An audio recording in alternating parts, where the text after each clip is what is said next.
My dad, when things becomes tough in the house, he will sing, "We have an anchor that keeps the soul," for us to know that whatever is happening to us is just temporal, it's not permanent. So that was his favorite song, always singing that song to us. So we're all singing the song together. And when things get better, he will say, "Danase, Danase, oh da, oh nyame, ase." So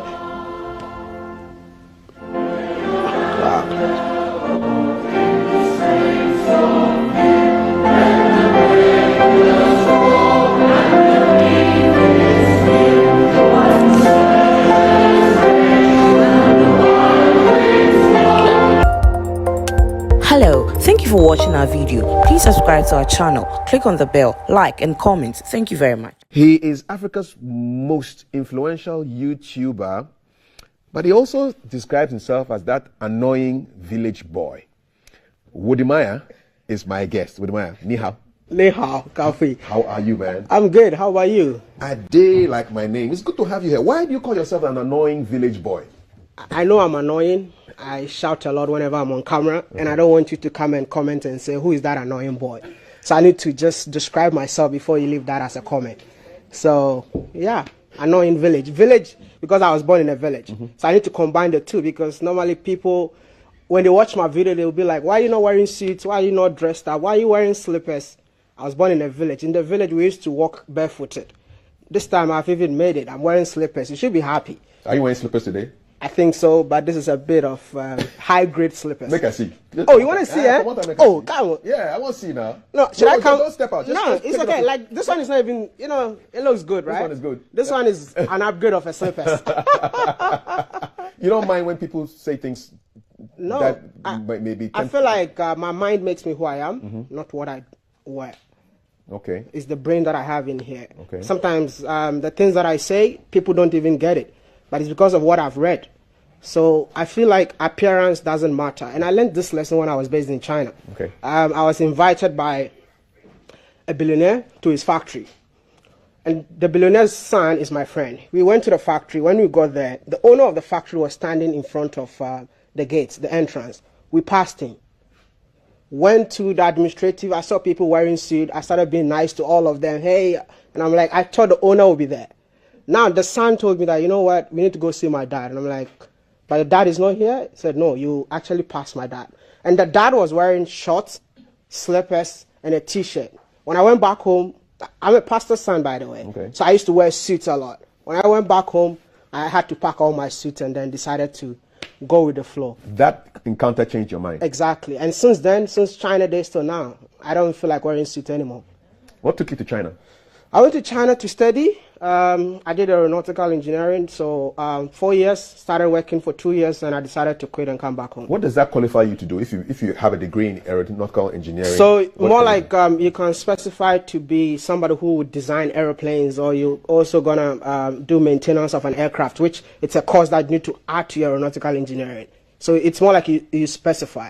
Okay. So for me, when I was in school, we specify on the wings of an aircraft. So okay, so you can design aircraft wings. Just bring your aircraft to me. I'll design. Probably in future, I might revive Ghana's aviation industry. So if I give you a piece of paper and a pen, right, you can draw something for me? I can do that for you. Okay.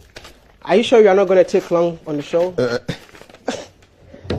See, I'm gonna for me. It's a quick sketch. A quick sketch, yeah. Yeah. So I'm gonna go with a flap, yeah. Okay. So this is an aircraft flap. Yeah. That's it. Okay. You see draw. No, that's okay. That's a flap. That's a flap. Okay. What do you want? Okay.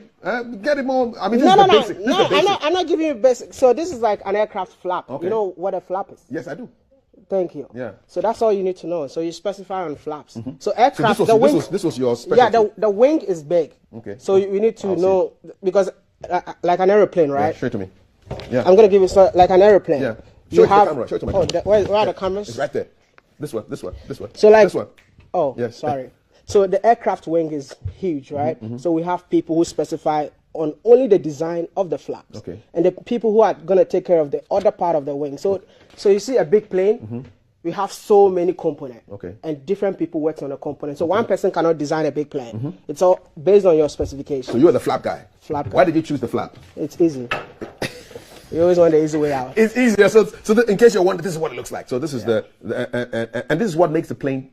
When you're coming down, landing, that comes down. The flaps. When you're landing, it comes down. Okay. It comes down. Then. Okay. So that's your design of an aircraft flap done right now in like 2 seconds by Wode Maya. Yeah. He says he chose this because it makes it easy for him. So next time you're sitting on a plane going to Kumasi or Tamale, look outside, and then when the plane is landing, when the plane is landing, the things that come down, it reduces the speed of the aircraft. Okay. That's it. All right. And it's also sometimes it helps you take off and stuff. Did you always want to be a pilot, or you were forced to do that course? No, I mean, I've always never wanted to be a pilot. I mean, I chose aeronautics because my dad wanted me to be an engineer. The pastor? Yeah, I mean, African parent, they always want to see you become a doctor, an engineer, and the rest. But along the journey, I had to respect my dad, right? But along the journey, that's when I discovered my passion. I mean, this is what I always preach. I'm not going to tell you be a school dropout. I'm going to tell you that focus on whatever your parent asks you to do. But along the journey, if you discover yourself, go for it. For me, I realized that I love talking. And being a guy who loves talking, I found out no one is paying me for talking. So I had to do research about how can people pay me for talk. So that is when my research led me to YouTube. So I decided to talk on YouTube so that at the end of the day, I'll get paid. Can you remember the first video you put on YouTube? Of course, I remember. What was that? It was more of, was not even a video. By the way, we were just going to a supermarket and then we decided to film because we were all bored on campus. And it was more of the day Who Said Chia?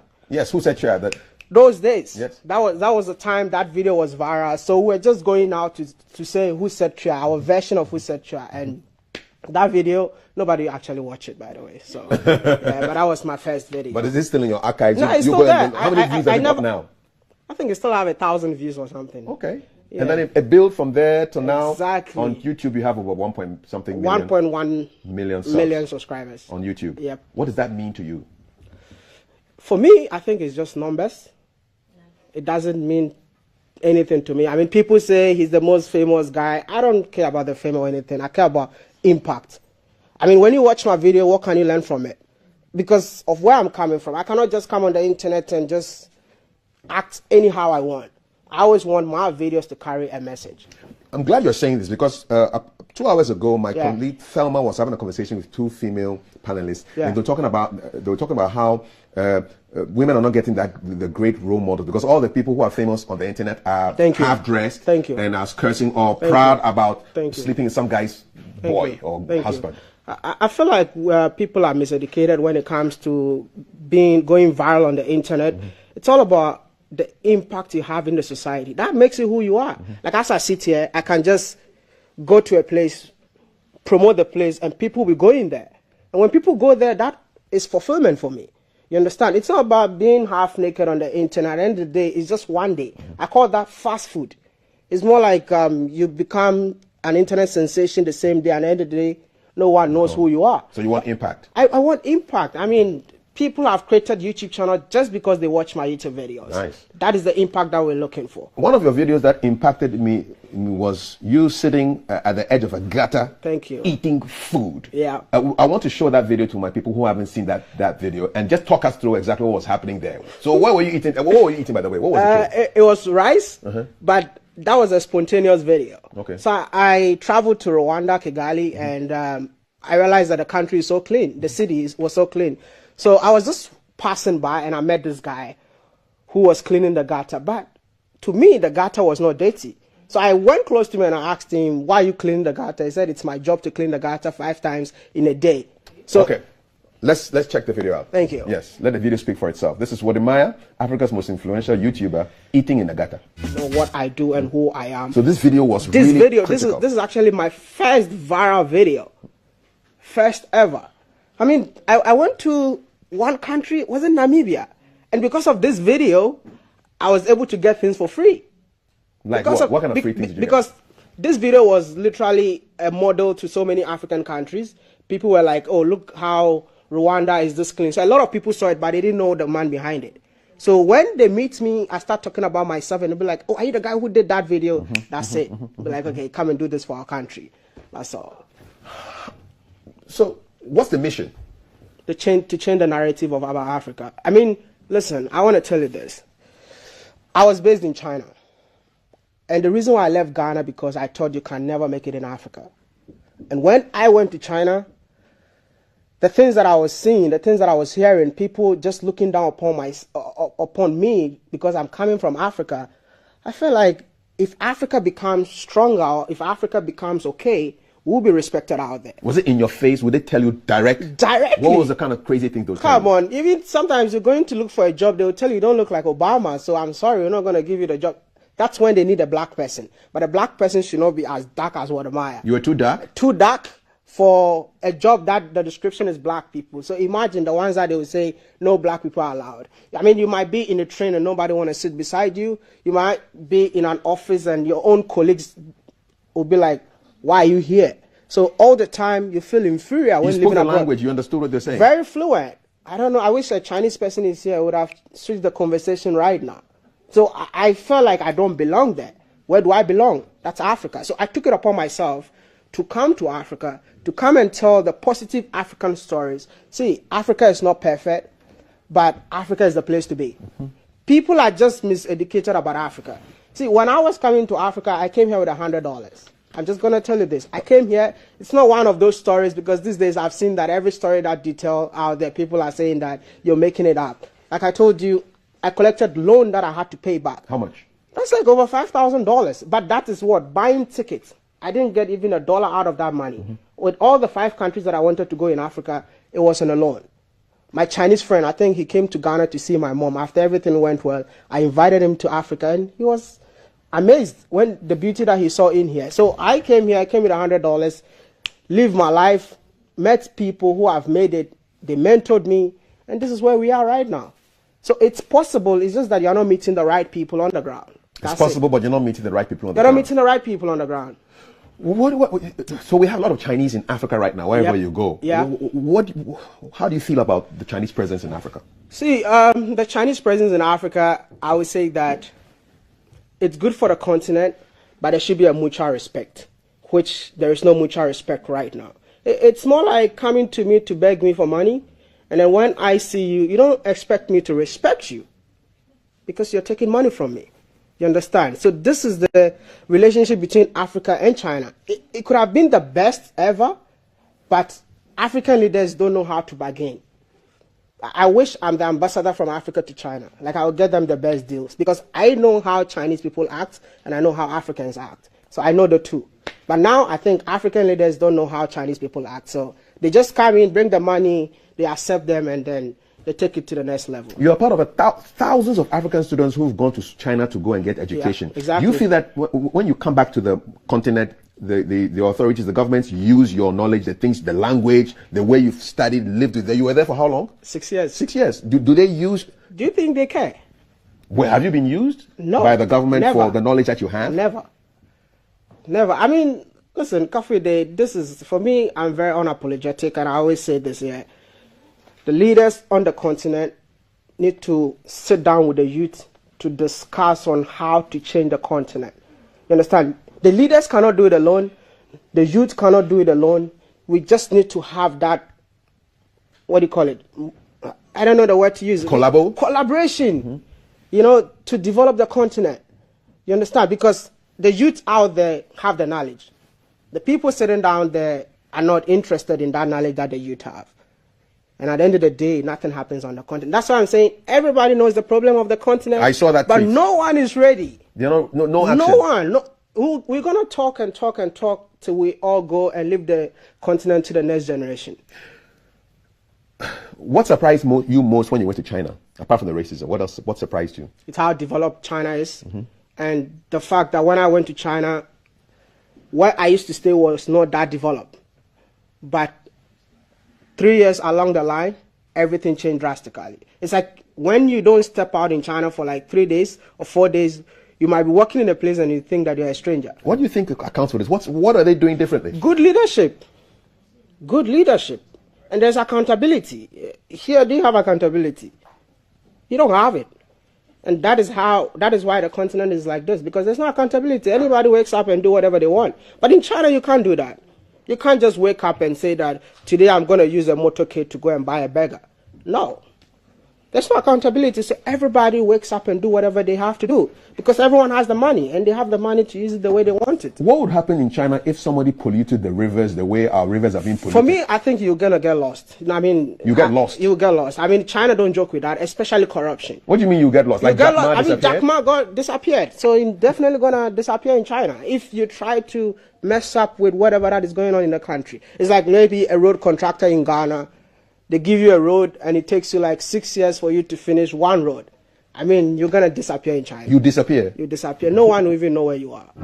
This disappearance is crazy. Like, you vanish. You vanish. That's it. It's happening. You know, you don't know this? Where do they go? That is why China is so developed.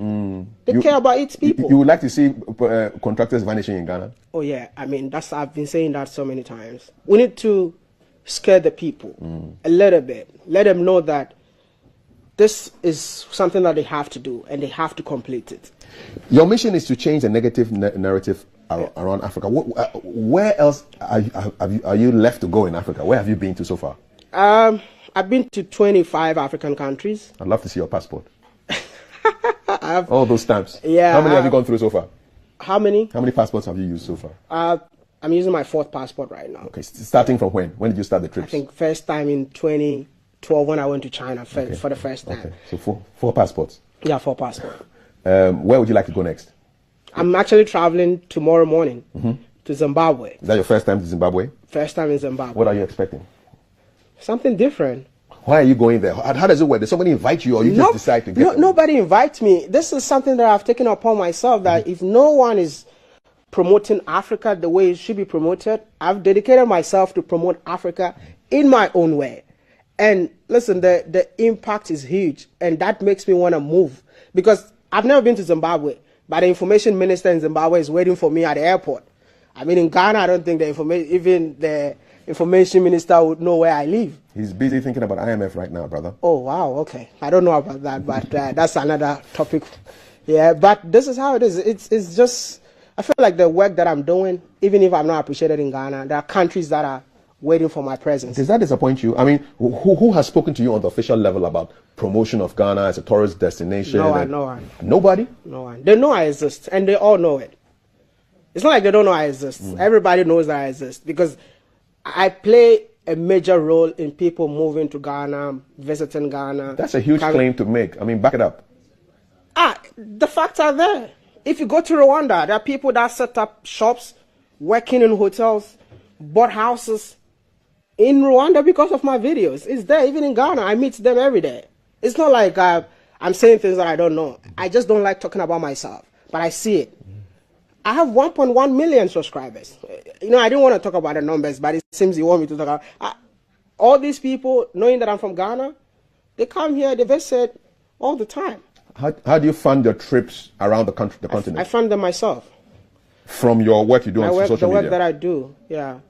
How does it? I know you're big on YouTube, but you're on Facebook as well. Yeah. You're on Twitter as well. Yeah. I don't see you on TikTok unless you're going undercover there. No, I used to have TikTok when during the Chinese version of TikTok. That's when TikTok came initially. So I used to be a TikToker, but I felt like you need to be stupid to go viral on TikTok when I was based in China, because there was a new app that came into the scene. So if you are using TikTok now, TikTok was not called TikTok. TikTok was called Douyin in China. It still exists. So the Chinese version, but we get paid for using TikTok when I was based in China. But at the end of the day, I was sounding so stupid. How do you mean? They always want you for you to go viral, you need to do silly things? Make fun of yourself. You know, like what? Give me an example. I mean, like using my skin color, it's saying that if I eat chocolate, I'm gonna bite myself and stuff like that. Oh man! You know, and we had Chinese audience that time. So Chinese audience, this is the kind of things that they want to see. You making fun of black because you're black. Yeah. You know, and it's happening in China, even because you make a lot of money. It's happening even in Africa, because BBC did a thing about Zambia where you had people getting kids to do all kinds of crazy videos. I don't know if you saw, so that was the video that I did, and BBC followed up. I see. So they reached out to me for everything that BBC did, it was through me. But I just don't like credit. That's why I didn't want to, It was my video, I brought the video up, and Runako is my friend, and Runako has to go for the journey as discovering where the guy is. What's the most surprising thing you've discovered on your trips around Africa? When I went to Namibia, meeting the Heba tribe, when I found out that as a visitor, they have to honor you or give you a woman to satisfy you before you continue your day. Satisfy how? Yeah, sexually. Okay. Yeah. Did you No, take part in that favor? Not really, but it was shocking. Not really. No, not really. No, yes. It was. It can't be not really, my brother. They asked me, and I'm like, nah. But it was shocking. They wanted to give you a woman. Yeah. So as soon as you visit them, they give you. Maybe some of them have 2, 3 wives. So they'll give you one of them. Hey, this is my second wife. Take care of my friend. She's available for you. Available for you. You know people who have taken advantage of that? I don't take advantage of those. Yeah, but you know people who have? No, really. I don't know. Do you regret not taking the decision? I think I just went there, had fun, and got out. Yeah. But that would have been fun, though. I mean, not that kind of fun. Not that kind of fun. Yeah, but apart from the sexual gift, I mean, what else excited you about Namibia? Namibia is so beautiful. Like, okay, so I didn't even know that there's a country in Africa that looks exactly like Dubai. You see, a country with the dunes, which is the sand. desert, and the ocean meet each other. And after I did that video, the video went viral. I think the Namibian embassy here called me 2 days ago. I was there, and they were like, since I did that video, so many Ghanaians are coming to the embassy to tell them that they're going to Namibia just because of this video of Wode Maya. So they gave me a long-term visa right now to enter Namibia anytime I want to. You are a tourism ambassador. Kind of unofficial. That's unofficial. Yeah. Unofficial. And I don't want it to be official. Okay. Why not? Huh? I want to be me. I want to be free. I want to be able to say what I want to say. Not too many restrictions, because as soon as you start working with an entity, you have to make sure that you go and play by their rules. And when it comes to that, my appearance has to change. But if they want to work with me, like they want me to be who I am, I'm cool with that. They have to accept the man who wears slippers and shouts in his video. Thank you. Because I don't want to be somebody that I'm not. That is me. I read a message here from somebody on Twitter. It says, my ability to learn and study in Russian language was inspired by a video I saw you speaking Chinese. You may not know, but you're inspiring people out here. I'm not fond of choosing role models, but you're one of the few who inspired me, your journey. So this is a tweet out there. So somebody. That's amazing. Yeah, that's amazing. I think I've met so many people. People like that. Yeah, at the airport, telling me that because of you I learned Chinese. There's a guy who lives in a village. I wish I can mention the name. I don't know the exact name, but he has never been to China, but he speaks Chinese because of my videos. He's on Twitter all the time. I think he speaks Chinese. He speaks fluent Chinese, and I was amazed. And all the time he tags me. I think he went to see my mom recently. My mom is here, by the way. Shout out to mom. My yes, mom indeed. is here. Yeah. So the guy went to see my mom in the village. So this guy speaks Chinese just because. And he learned it here. He learned it in Ghana just by watching my videos and being inspired to learn the language. Let's talk about your mom, though, because your mom is linked to how people call you. Exactly. I mean, I know you're Berthold. Yeah, Berthold, yeah. Berthold is your name. Who calls you Berthold? My dad. Your dad calls you Berthold? My dad calls me Berthold. My mom used to call me Berthold, but I think my mom is now calling me Wode Maya. I wish she can come and say hello to you. We'll take a picture with her. When I was in China, I was an engineer, right? But my dad was like, you know what? Don't do this. I mean, you cannot do this and stuff. And I spoke to my mom on phone, and my mom told me that, you know what, do what you do. But on a low key, I'm going to convince your dad. Okay, so she's going to do the groundwork for you. So my mom did all the background work. 2 weeks later, my dad called me and said, okay, I accept the fact that you want to be a YouTuber. So my name used to be Ghana Baby. Yes, because you are that on Instagram. Thank you. Yes. So I changed the YouTube brand from Ghana Baby to Wode Maya. What does Wode Maya mean? My mom. In Chinese? Yep. Wode Maya? Yep. Okay. Wode Maya means my mom. Did she tell you what she said to your dad or did to your dad for him to change his mind? I have no idea till today. Please, we'll ask her today. We'll ask her today. I have no idea. So, I mean, this is just a great story. Yeah. And do you find people asking you for money because they think that you are making a lot of money on YouTube? It's a lot, and I don't even know what to do because personally I declared this year as the year of charity. I saw that. Giving back to the society. But it seems people see me as somebody who has made it in life. No. I just felt like I need to help, you know, and I have a platform and I want to use my platform to touch lives. I think we've done a lot of projects this year, and every day when I wake up in my DM, I'll get over 30 messages. People asking me for money. What are they? For what reason? School fees. School fees. My mom is sick. I want to go abroad and study. Every day. Every single day. Every single day. Especially when I post about something that, together with my audience, we did to help some people. Help some people out. Like, for example, you helped some yogurt seller do something. I met this yogurt seller. Let's see the story. Wow, that's I a think the very story long... should be. Yeah. Okay. So you tell us about it. So the yogurt, I was just vlogging and I met this yogurt seller, and then I gave him 100 cedis because I interviewed and I asked him how much does he make in a day, and he said 20 cedis. So he touched me and I gave him 100 cedis.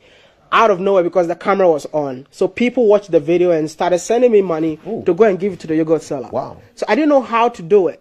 So I decided to spend a day with the yogurt seller, take my own money, call Freedom Cheddar. He came out of his meeting. He also Cheddar is the tiger guy. The tiger. The guy was That's his new name, man. Okay. Yeah. Also came out, gave the guy money. We raised almost $1,000 for the guy. Oh wow. Yeah. So this year is a year of giving. A year of giving. That's why the people are inside your DM. Different African countries, not just Ghana. That's why they're inside your DM. Yeah, I think so. They want you to give. No, I mean, I can't give everybody. I'm just going to do what I can. And my giving is more like when I meet you along the way and something touches me to do something for you, that's what I'm going to do. It's just like being in South Africa. I went to South Africa, flood happened. I felt like, you know what, I can help this guy because the man lost the wife and the son. And he doesn't have a house to live in right now. So I decided to tell my audience, can we build a house for him? And my audience responded. Whoa. My audience, I'm going to, from Zimbabwe, I'll be in South Africa just to go and build a house for someone I don't know anywhere. You understand? Wow. I went to the Volta region. I met a lady who said the mother died. Because the mother died, she was in Accra. She has to go to the Volta region. And when she went to the Volta region, she wanted to do something for herself. So she decided to train kids with disability. So when we went there, she was doing that in her room. And I'm like, that's an interesting story that this girl need help. So what I did, I told my audience, can we build a school in the Volta region? And my audience responded. And they did it. We did. So we saw the land. The money is already there. All we need to do is to start the project. So this is the kind of audience that I have. They're willing to support anything that I bring on board. And it looks like you're going to spread the message not just from around Africa, but to the black diaspora. Because I saw a picture of you with the Haitian flag. Yeah. And I actually sent that to one of my Haitian friends. I said, this chap is Africa's most influential YouTuber, and he wants to go to Haiti. Why do you want to go to Haiti? I will tell you something. Africans in the Caribbean, I would say Africans in the Caribbean, black people in the Caribbean are Africans. Of course. But I didn't know that. So along my journey, I discovered that. And when I started doing videos in Africa, most of them were like, oh my goodness, I never knew this is how beautiful Africa is. I'm coming to Africa. So some of them even came here. So when I saw that, I'm like, you know what, it's time to bridge the gap between Africans in the diaspora and Africans in Africa. So I'll actually be in the Caribbean in September. Haiti being the first country. I'll give you a couple of people to go and see. I know that would be amazing. Yeah, and learn a few words of Ever. Do you speak some Ever? No. Because a lot of Ever people ended up in Haiti. So you listen to the music and you think you're listening to Ghanaian music. Because, you know, I didn't even know that until I went to Togo. I went to, what do you call it? The Volta region. And if you go to Togo, there's a place called Togoville. Yes. If you've been there, you will realize that the people came from there. Because when you go to Togoville, only voodoo and Christianity is the only religion that exists in there. Indeed. So the Haitians took that from there and took it to Haiti. So when you go to Haiti, it's just voodoo. That's it. Big time. Wow. Somebody said you look a bit like, a lot like Marcus Garvey. I mean, the Pan-African, this is Kwame Nkrumah's mentor. Yeah. And they said you are doing what Garvey was doing, the whole back to Africa, Africa must be free, Pan-Africanism thing. Yeah. You are doing it with your videos. Yeah. How do you feel to be connected with a man like Marcus Garvey, a great guy like that? I mean, Black Star Line, everything came from him. The first time I saw that, I actually cried. That's why I just wrote interesting. Yeah. Because I didn't even know who Marcus Garvey is before. I felt like I've lived in China, I'm back in Africa, and I think I need to let Africans believe in Africa and come back home. And when I started making the videos, I saw the diasporans moving to Africa. I have proofs about all of that. So people thought that this guy is actually doing the work of Marcus Garvey. Yeah. You know, and somebody started using my photo and Marcus Garvey's photo and said, he looks like Marcus Garvey. Yes, I wish you could pull up that picture of Marcus Garvey so that you can see that, because you look a lot like him. Yeah, I didn't know that, but Yes, and there was one of him wearing a hat and everything. You look so much like him. And I think you're doing the work. You're doing the spiritual. That's you, man. That's you, man. Wallahi, that's you.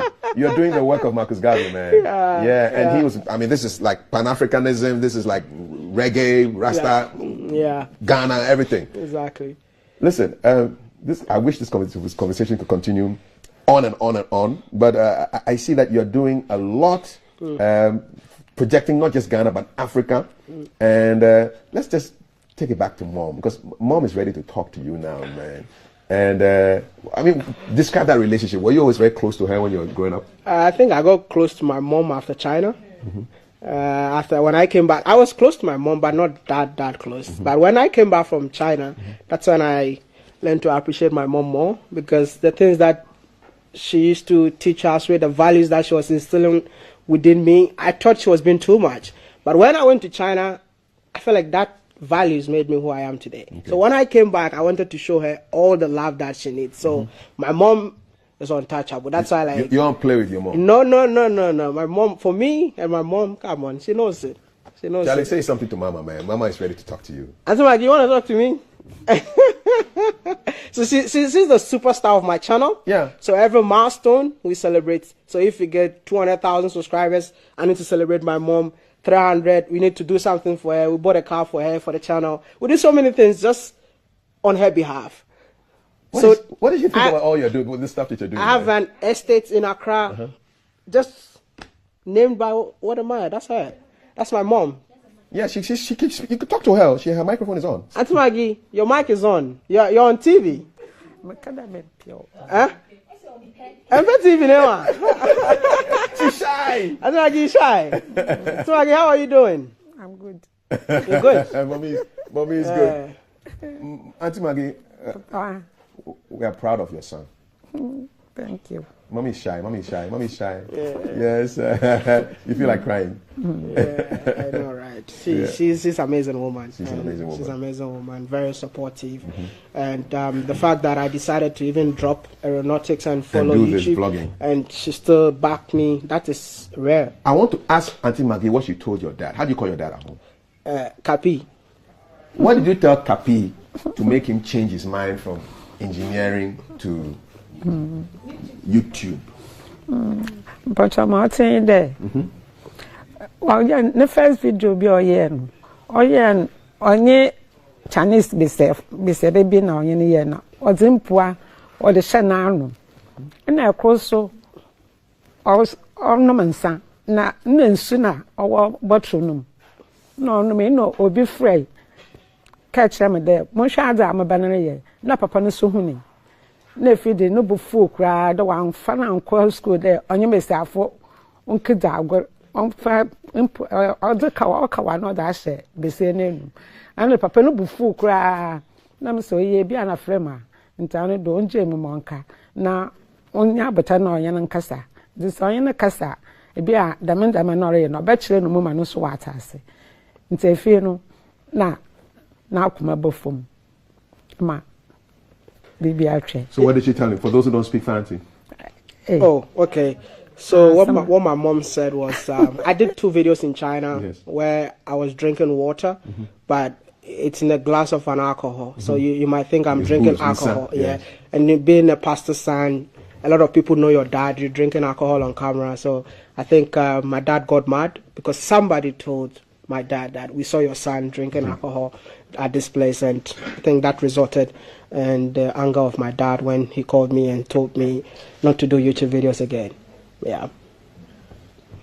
You know, you're the first person to get this story on camera. Thank you very much. Eh? We're happy first to have person. It. No, Yeah. You're amazing. Thank man. you very much. You're great. You're a legend. You're amazing.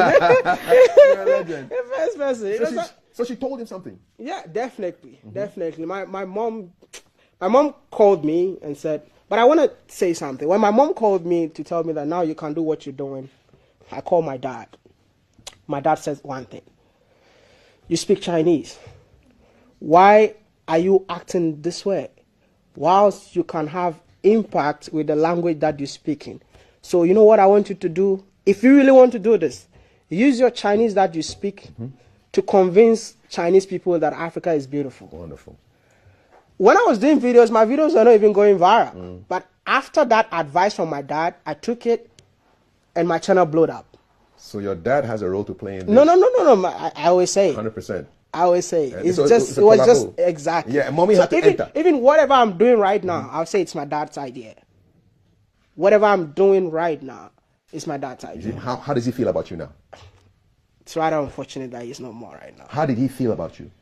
He was so proud. I think I did my first video, a video that I did when I talked about China taking advantage of Africa.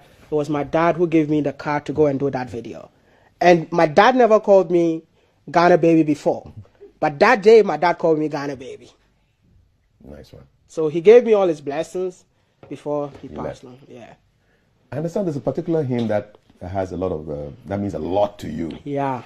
Will your anchor hold? Yep. In the storms of life? Yep. What's the connection? I mean, we're coming from a home like a very Christian background. And my dad, when things becomes tough in the house, he will sing, we have an anchor that keeps the soul. For us to know that whatever is happening to us, it's just temporal. It's not permanent. So that was his favorite song, always singing that song to us. So we're all singing the song together. And when things get better, he will say, Danasi, Danasi. Oh da, oh nyami, asu. So,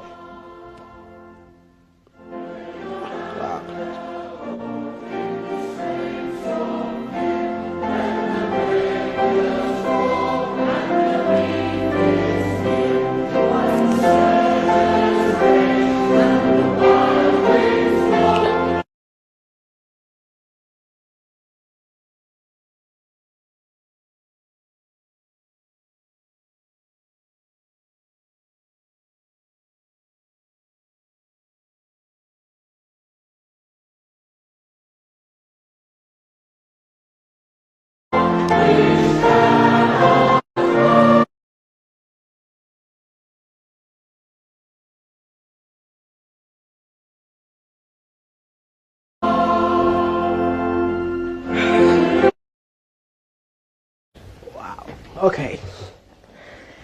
Yeah. It is well, man. 100%, my brother. Well. 100%. I'm still not used to the fact that my dad is no more. So anytime I hear this song, it makes me so emotional, and it actually drives me more, to continue the legacy that my dad left behind. My dad is somebody who, you might see him today, he might be walking, he'll come back home without wearing slippers. You ask him, Dad, where are your slippers? He said, I don't need slippers. I give the slippers to the guy. Hi, thank you. I give the slippers to the guy on the street. So that is Wode Maya, I always want to touch lives, and that's what my dad was doing. If you go to the village where I was born, there are so many kids that are going to school because of my dad. So why can't I do the same? So I'm just trying to continue the legacy. And I know that he's proud of you. Definitely. 100%. Definitely. And we're proud of you too. Definitely. You take care. Definitely. Have a safe trip to the southern part of Africa. Hey. Drop the videos, man. I cried on TV, man. Wow. It's all good, man. Men can cry as well, man. Yeah, I know, right? Men can cry. That was a good one, man. That's Wode Maya, Africa's most influential YouTuber. There are so many messages from all around the continent. Zambia, it's just crazy. They just love you, and you're doing great stuff for our continent. Thank you. Keep flying the flag, not just of Ghana, but of Africa. Thank you so much. And God willing, we'll meet again some other time. Thank you. You take care. Nice meeting you once again. It's a pleasure, man. It's our second time.